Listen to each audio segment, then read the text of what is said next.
and welcome to yet another exciting edition of Emerge, the best of its kind, where we talk about all-rounded topical issues and dissect them from a positive perspective, obviously with the intention to spark meaningful conversations. My name is Ulo, your delightful host, and I am not alone. I am joined by the legend, the human rights activist, the song melodist, if there is any word like that. Now, please help me give John Chiti a round of applause. Yay! Thank you.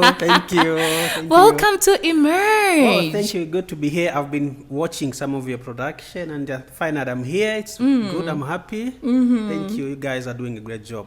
It is such an honor to have you in this place. Now, how would you like me to address you? Is it John? Is it Chiti? Is it John Chiti? Which one are you feeling a little more? Many people say John Chiti, but I'm also getting another Commissioner Chiti, so whatever is feel comfortable with you, it's okay. Did I miss any inauguration? Commissioner, somebody fill me up. Oh, I think you missed it. You missed it. So last year, February, I was appointed by the Republican president to be one of the commissioners for Zambia Police. So really? Yeah, so I'm one of the commissioners. Is that what has gotten you off the music scene? Yeah, I think partly it has, because it's a full-time job and I have an office. I'm not the only commissioner there, but it's kind of interesting. It's my first time working in government. I mean, all this time I've been self-employed, and so it's also taking my time, but I'm liking it. Wow. Yeah. Now, that's really interesting. When did the shift happen and what inspired the shift? Because I mean, I saw you thriving in the music industry, and if I'm looking for it from a distance, I perceived that you were absolutely accomplished in the music industry. Yes. I think for me it was a time where you want to explore, because when you are young, you have got 100 dreams. And for me, when I reached a point where I did, music, done. What next? Then I started exploring, trying other things, because I had achieved the music dream. But being young, being energetic, there are a lot of other dreams that I want to achieve. So I think that is where you missed, and that is where I kind of went quiet, and people are like, hey, where is John Chiti? Where is John Chiti? It's because of that. But at some point I had to say, you know what, I need to keep the music dream alive. So I had to just come back and continue with music. Now, do not even rush me there, because listen, I have so many questions packed for you. Yeah. Also, just a little bit on that transition, because for me, I thought, he's gotten married and probably he just wants to, just enjoy the nuptials a little before. No, the honeymoon was short. Yeah, the honeymoon was short. So it was not something that could get me off the career. And actually, I got married later on, like 2015, 2016. That's when I got married. Yeah. So I came on the scene somewhere in 2008, 2007, 2008. That's when I came on the scene. And I produced, I think, 2 albums.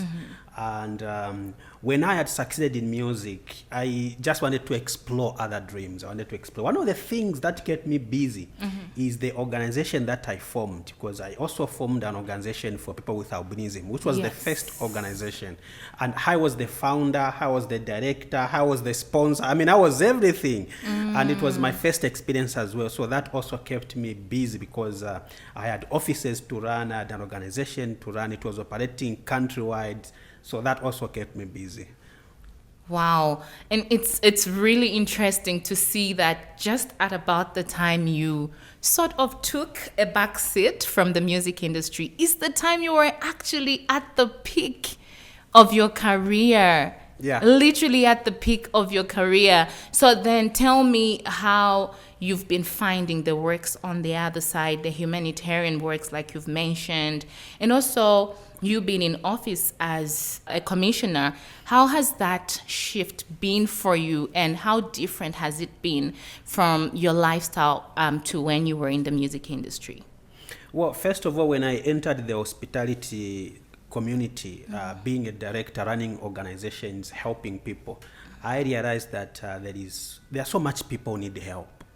And we need a lot of resources, we need a lot of people to come on board. And I cannot change the world alone. So that is what I realized.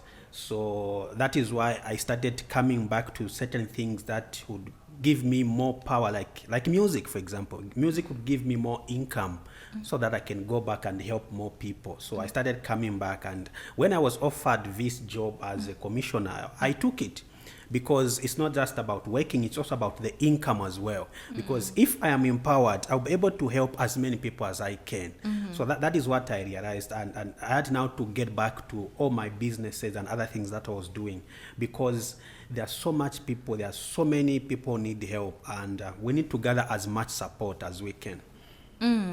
So would you say you are completely back in the music industry?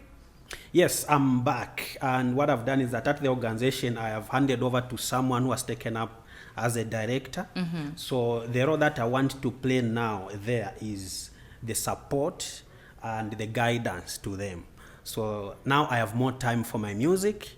And I also have more resources for my music because I'm able to sponsor myself. I'm able to pay for certain bills because of these other things that I'm doing, which is a good thing because musicians struggle with resources, big and young. We struggle with resources. I mean, you reach a stage where you cannot pay for a video. You cannot pay for a recording. So when you have some kind of backing in terms of finances, it's an addition and it's an advantage to music because now, well, I'll be able to produce music. Regardless whether I'm signed or not, it's not an issue now. Now, John, I am tempted to interrupt you because when you say musicians struggle with finances, I mean, there's a couple of people that have set the trend now. I mean, you see Yo Maps, he's literally birthing BMWs. Yeah. And we are seeing a couple of other artists. Do you think it's the industry thing of musicians struggling with money, or it's specific musicians not knowing how to make money in the music business? Well, let me categorize it in two ways. For upcoming artists, it's basically the lack of support. They are not supported by their families. Okay. They are not supported, so they don't have money to pay for their music. That is for upcoming artists. So unless they are signed, unless someone comes in to sponsor them. But for musicians like myself, big musicians, the problem is just the lack of management. Because when you have this wealth, suddenly you are rich, suddenly you have got some money and you don't manage. You know, music is seasonal, by the way. It's seasonal. It's like the rainy season. It will come and go. So when you are at your peak and you are making these tons of money and you don't invest, you don't manage the resources well, your time will pass. There will be another kid on the block who'll be making more money. You know what's painful? It's when you are up there and then you fall back down here. It's more painful because you are living a certain lifestyle and now you don't have the money that you used to have. When people call you for shows, they're offering you less money. Now you're not making as much money as you used to make. So now coming from up there, you have to come down. We have to come down to a cheaper house. You have to come down from a Benz to a more cheaper vehicle. Those are some of the things that are painful. So I think for big musicians, the challenge we have is just the management of the resources. And because music is temporal by nature. Now, I really, really like that you've just dissected all these burning, conversations that hold the foundation of the music industry. And is it harder to live in your true, authentic self or not? And the reason why I actually thought, okay, let me have this conversation with John is, firstly, you've been in the game for a long time. Yeah. And the music business, which is the entertainment business, has two sides to it. You have your fan-based lifestyle, and you also have your family side lifestyle. And I see already that you've spoken about just issues of sustaining yourself in the industry, which brings it close to home. How easy is it with all the challenges, with the demands, with the pressures, with the highs and the lows of the music industry, to stay true to yourself? it's very difficult to stay true to yourself, and there are very few who would manage to stay true constantly. One is because of the influence that is coming, the fans, what is trending, what people want. So at some point you forget yourself and you want to please people. You want to follow the trend because you don't want to feel like you are left behind. So that is makes it very difficult to live in such a way. Okay, so would you share then your own journey with authenticity and just struggling to be yourself in the music industry and how that looked like for you? Are there like moments you would point out and say, Aish, in my journey, you know, the music journey? Because I mean, even taking a job like you did, there are people who will not take jobs as stars. They'll be like, hey, people will then realize that I actually didn't make the money and now I have to explain myself. I have to explain my absence. I have to explain my silence because it could pretty much be difficult to balance the two. So how has the journey of authenticity been like for you? Yeah, I think for me, some of the things I can highlight in my journey is that, one, we don't have a school where you can be taught how to be a musician, how you can be a celebrity, how you can manage fame, wealth, and these are things. So we don't have a school. So when it happens, it's like job on training. It has happened. You are learning when it is happening. So you make some mistakes. It's okay to make mistakes.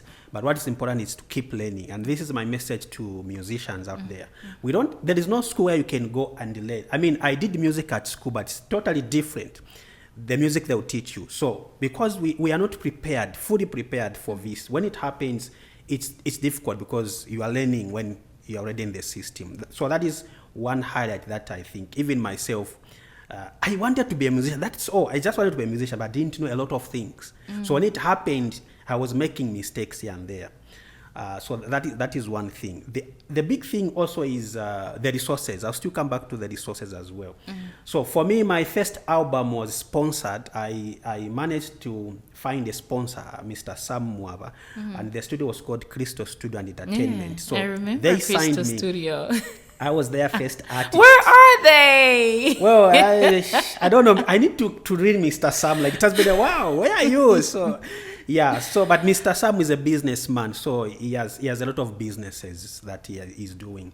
So when he ventured into music, and he sponsored me, and my first album was a success. It was a hit.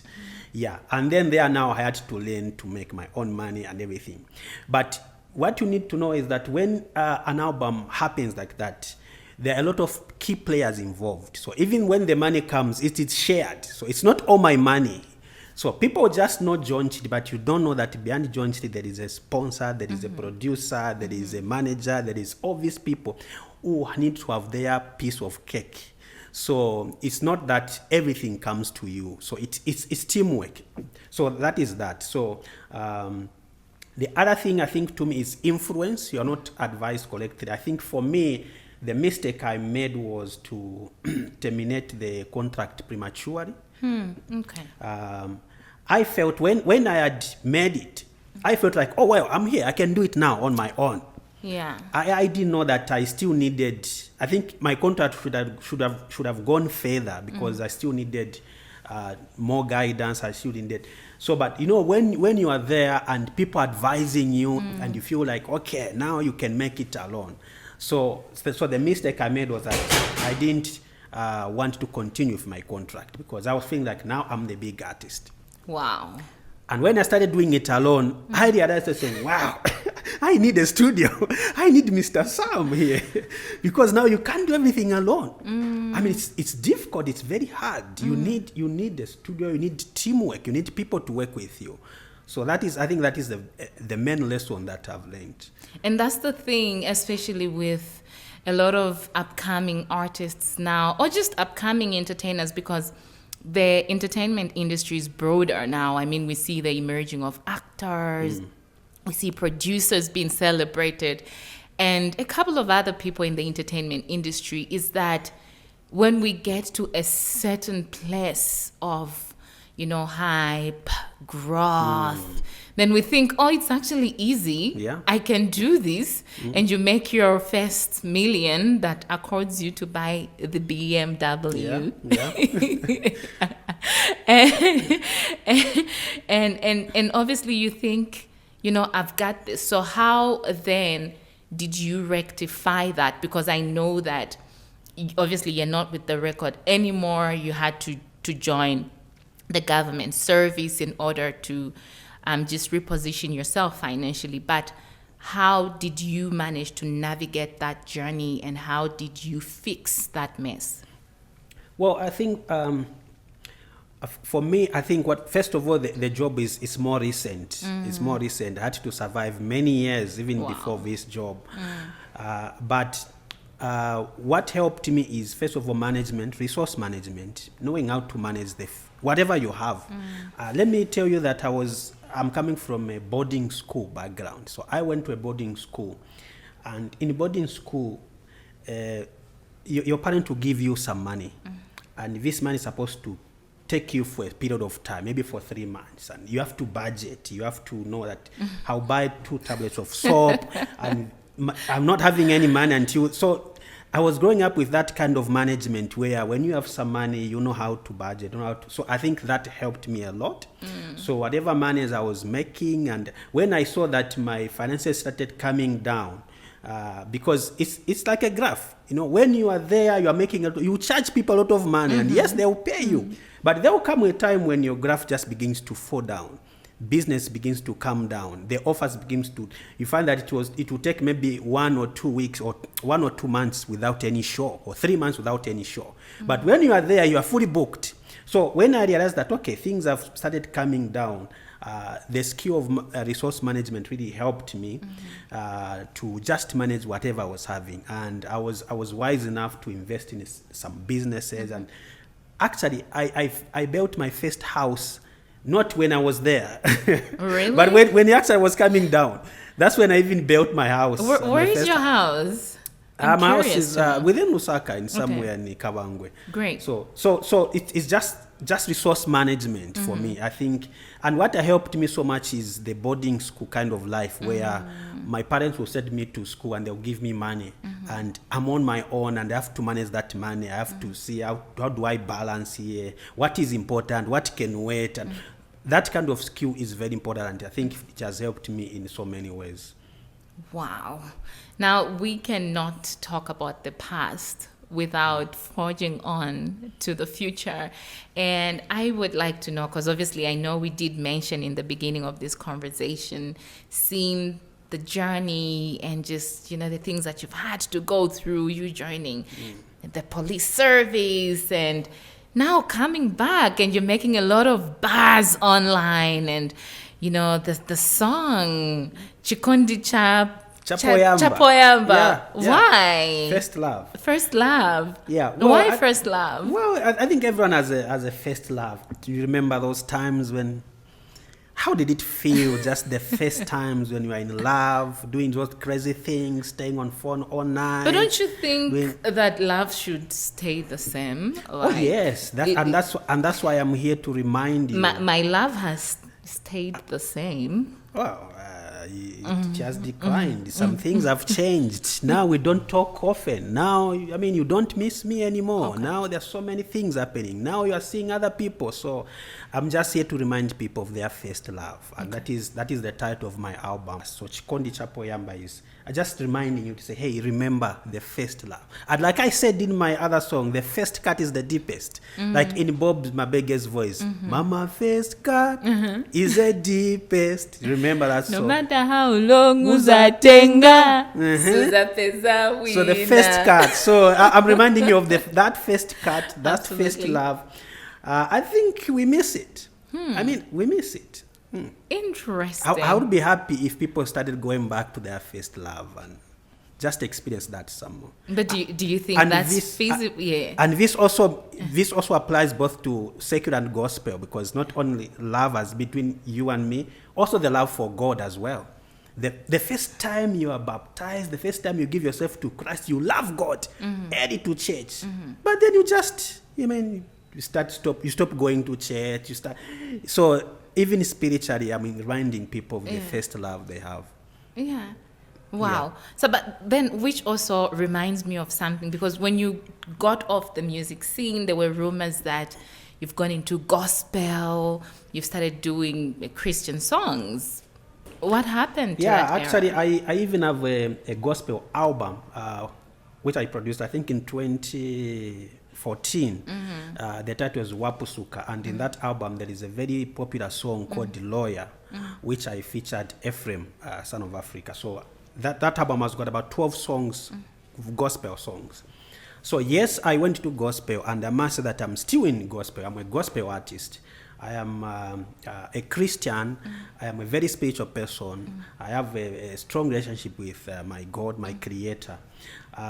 But now the question I ask, the question I get mostly is, okay, this album, is it gospel? Is it secular? Where are you? Why are you studying? And someone was teasing me. They say, one leg in the water, one leg in the fire. Exactly. We want to know, being authentic. We want to know where you are at. Well, I'm a gospel artist. That is to put things straight. I'm a gospel artist. But let me ask you, do Christians fall in love? Well, actually, they dip. They dip in love. Okay, let me ask you another question. Are Christians affected by politics? Of course. I mean, do we have a separate world for Christian only? So I'm a gospel artist, but I can talk about anything that affects people, including Christians. So when I talk about love, Christians also are affected by love. Christians are affected by politics. Christians are affected by current affairs. So it is not wrong for me to talk about issues like love and other issues that I feel this is important, should be talked about. But to put things straight, yes, I'm a gospel artist and I'm a spiritual person. Now, John, I absolutely cannot believe that I had an opportunity to ask my legend all of the burning questions that I had. We're going to come to the end of the conversation. And of course, all good things must end. And in ending it off, I would like to put you to a test. In under a minute, I want to see how many balloons you can pop. Wow. Actually, should we make it a minute? 30 seconds? Let me ask my producer. 30 seconds? Okay, in 30 seconds, I would like to see how many balloons you can pop. Please bring those balloons in. That looks easy. Just pop in there? Yeah, so just put them in. Just put them on the table so that we can see how many balloons John can pop in 30 seconds. You better bring more balloons because this. In 30 seconds, we must be counting. How many seconds should we give, John? I think 5 seconds, don't you think? Because I actually thought we had so many balloons here. And am I going to use it? Do you have a needle? Yes, there's a needle. Easy. Yes. There's a needle, so let's see your speed.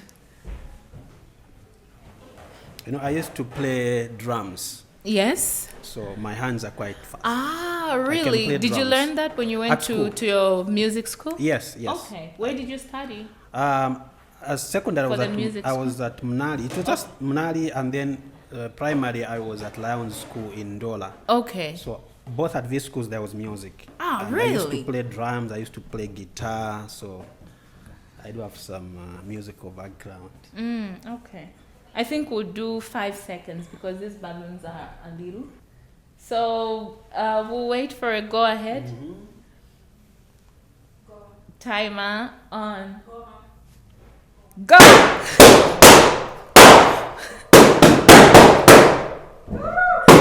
There's more. Is it 5 seconds? Yes. Okay, so what? Okay, so John managed to blow about. That one ran away. This one ran away. He did a really, really great job to one of the most adored legends, the most melodious and best dressed gentleman in the building. This one is yours. Oh, thank you.